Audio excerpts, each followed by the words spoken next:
This video is for the people who are buying a firearm for the first time. You've never owned a gun before and you want to buy one. Or maybe you've had one, but you really didn't do the research, or you didn't put a lot of time into, what does it mean to be a responsible gun owner. So I'm going to give you a couple ideas around this. We're going to go over purchasing your first firearm, what to think about, the four, standard firearm safety rules, and I'm going to add a couple, and also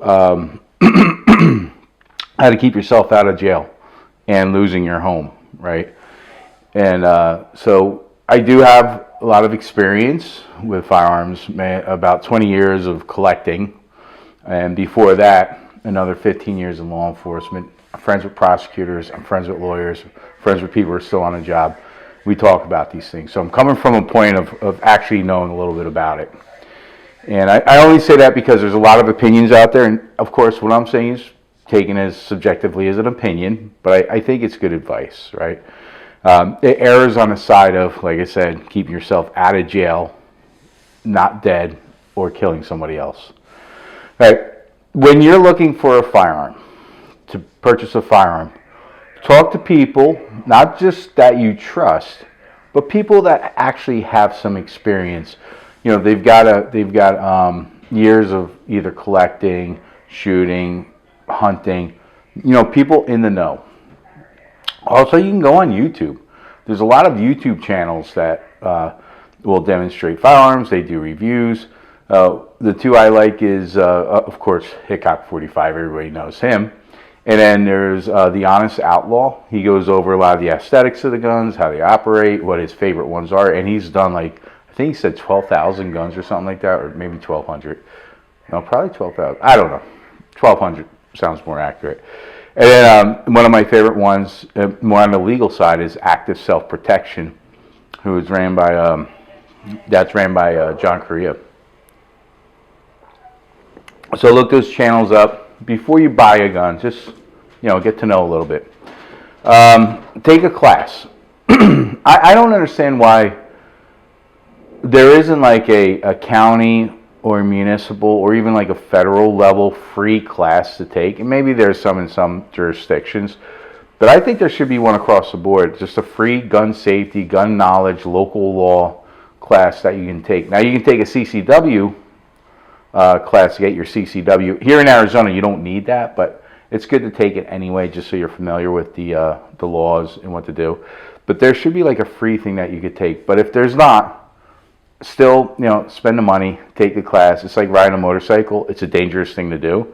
So you're only benefiting yourself by learning about motorcycles as much as you can by taking those safety classes. Do the same thing with a gun. Take the class. There's no margin of error with a gun. None. It's not like you can get it right 96% of the time and be okay. One error with a gun can kill you, kill somebody else, somebody you care about, or land yourself in jail. So there's no margin of error with a gun.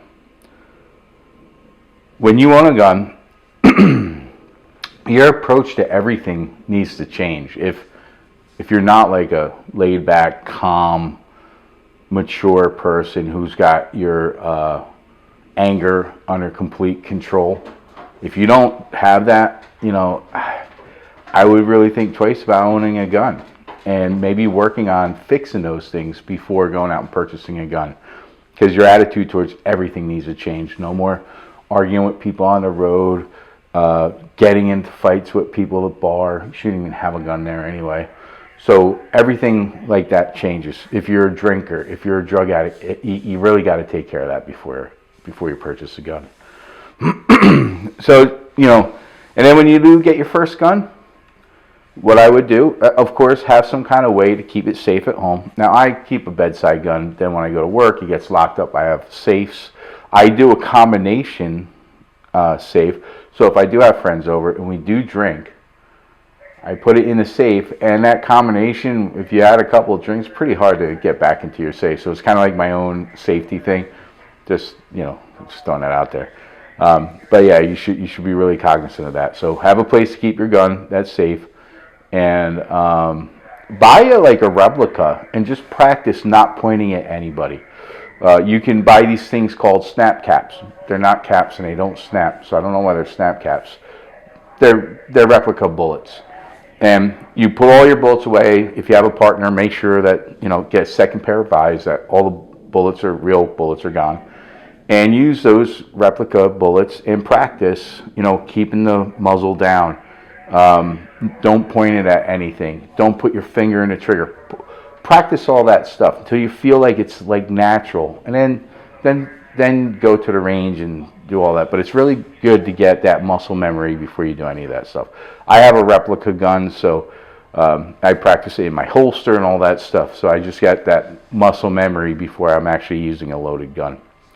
The four safety things you'll hear all the time is keep your finger off the trigger.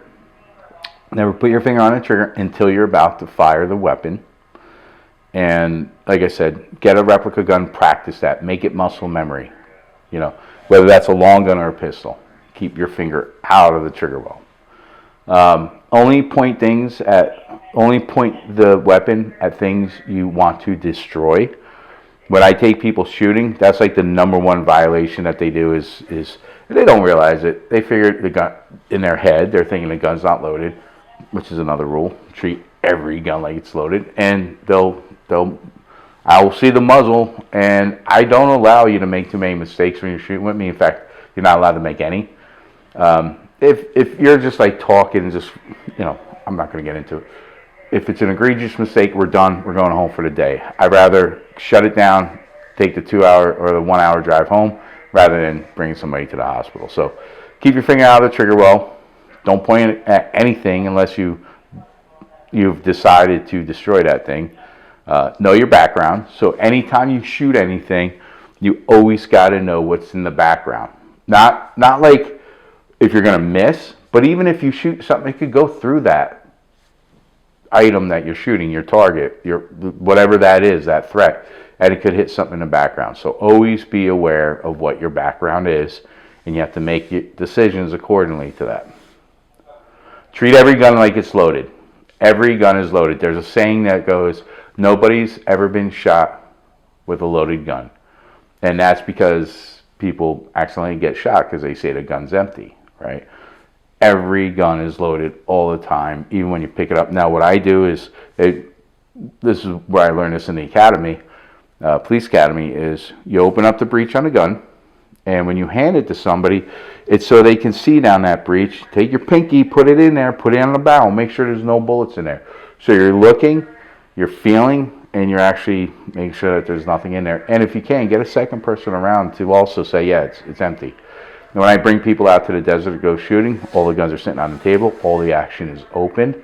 When we hand it to each other, we follow that same rules. You hand it so the person can see the breech is open, you can see into the gun, and when you take it, you make sure that it's empty.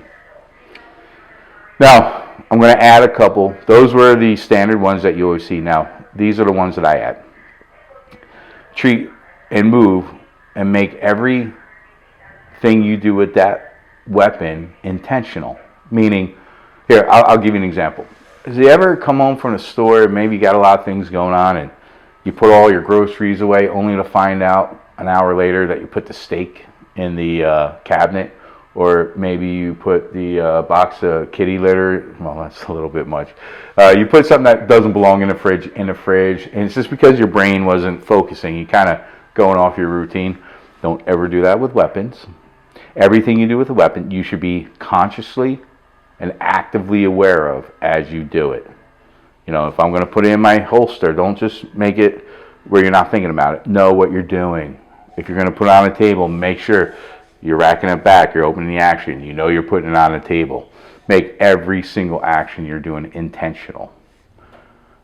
Announce what you're doing. If you're shooting with a group of people, now at a range it's a little bit different, like a closed indoor range, because you're usually in one lane. When I go to the indoor range, usually just to sight my weapons. So it's just me, and I'm in the one lane. But if you're going out to an outside range, or you're going out to the desert or the woods, make it a practice to announce everything you're doing. Loading the gun, getting on the line is hot, getting ready to fire when ready, line is cold, back to the table. Make sure You set your rules, your range rules. When people are shooting, nobody else moves. You do not touch a gun behind the line. You do not go above the line. One of the rules I have is that if you're going to look at the gun, you're going to handle the gun, let everybody know what you're doing. Make sure that you put your pinky in there. Make sure that it's empty. You have to be strict because, like I said, there is no margin of error. Anything goes wrong, people get hurt. Watch everybody else. Make sure that they're watching you. Police each other. One of the rules I have too when I go bring people out is if you see me doing something wrong, do not hesitate. Yell at me. Hey, you're doing this wrong. Or because I'm going to do it to you. I'm going to tell you, hey, you're doing that wrong. We need to police each other, and you can't catch feelings. We're keeping each other alive by doing that. Everybody makes mistakes, or looks like they're about to make a mistake. It's better to stop somebody before they make the mistake. But yeah, so police each other and make everybody know that that's just what you got to do. Don't take it personal. The other thing too is intoxication, drinking, doing drugs. Those are the obvious ones. Obviously, you never touch a gun doing that. I'll tell you, don't take if you're taking medications and just like over-the-counter medications, like cold medications that make you groggy or drowsy, or say you're taking pain medications because maybe you broke an arm or you had an operation. Don't handle your gun. I'm going to tell you, you will do something wrong and have a negligent discharge, and you just got to hope that you didn't hit something or somebody. But yeah, be very aware of that. You have to be like awake. You have to be in a good mindset. Now, when a threat comes, that changes a little bit. But your everyday, your shooting, your practice, your handling, don't ever do it when you're on some kind of medications. If you're taking psych meds, even though I don't think there's any laws really against it, but you really got to consider, you really have to do some self-reflecting. Is should you really own a firearm if you're on psych meds? I have a friend who is on some psychotropics. I think that's what they call them. And he will not buy a gun because he doesn't know what he might do if he went into a state of depression. I got to give him kudos for that. He wants one, but he knows, if he has a bad day, what could happen. Now, keeping yourself safe and out of jail and not from doing something that's really going to harm you financially or legally. Some states have a retreat law. I think New Jersey used to. I think New York does. Some states do not, like here in Arizona. You do not have to retreat. That doesn't mean not to do that. I have a rule. If somebody were to break into my house, I think of it like this. If you stole everything in my house, if you stole my house itself, I'm still probably going to have to pay the same amount in lawyer fees as it would cost me to replace my house. In fact, if I did use my firearm and I got a prosecutor, and believe me, you have to hope the prosecutor's on your side and not an anti-gun person. You got to hope the jury is. You're going to spend, and this is even if you win, you're going to spend $200,000-$300,000 in attorney fees. Watch Act of Self-Protection. He's got John Cree. He has an attorney he talks to. And yeah, it's expensive if you do have to defend yourself, even if you're in the right. It could be very expensive. Maybe you luck out and the police that come up write the right report and the prosecutor says, it's completely legit. But if it doesn't, it's going to cost you a lot of money. So I have a rule. If somebody breaks into my house or if I have a home invasion, I'm retreating. I'm leaving. Even though I don't have to legally, I'm leaving. I'm getting out of the house. I'm calling the police. Somebody's in my house. I got out the window. Now, if you're on a second story, things change a little bit. If you have kids in the house, your wife's in the house, things change a little bit. Then you're going to have to do what you have to do. At that point, maybe you yell, I've got a gun. I've got a gun. You keep an eye, try to get to your family. But really, you don't want to shoot somebody. Don't be that goofball who thinks it's cool. And God, all these people in the news, the guy that shot the Uber driver, the other dude that shot somebody who came to his front door, the goofball that somebody cut him online and he shot him. These people, their lives are over. Don't be that person. Even if you're a tough guy, listen, I used to think I was a tough guy, but you know what? I like my house. I like having money in the bank. I like my freedom. So yeah, I will retreat if somebody breaks into my house. The other thing is, don't go looking for threats. Somebody's in your driveway, they're in your backyard, call the police. Don't go out there.